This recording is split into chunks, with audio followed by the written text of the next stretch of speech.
Shalom kiristaanota abdii lafaa jirtan hunduma keessaniif nagaa waaqayyoo isiniif haa ta'u jecha har'aan obboleessi keessan Argamaa Zawuduu irraa sagantaa tokko isinitti beeksisuudhaaf achi as ba'e. Sagantaan kunis Juma keessa jirru gaafa 29 fi amma caamsaa tokkotti magaalaa Shaggar kutaa magaalaa Sulultaatti isiniif qopheeffamee jira.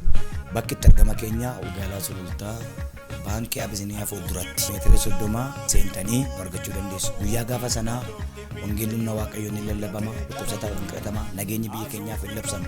Egaa maarree achirratti argamee kan isin tajaajilaa jiru ani obboleessi keessan Argamaa Zawuduu namarraa faarfataa Abiraam Tarree, Paaster Hambaa Dabalaa, Paaster Wandee akkasumas faarfataa Lammaadha. Guyyaa gaafa sanaa miidiyaa kanaan kan hordoftan dhukkubsattoota afeeraa, lubbuu haaraa waamaa, wangeelli lallabama, keessumaa nageenya biyya keenyaaf hin kadhatama. Guyyaa gaafa sanaa irratti akka argamtan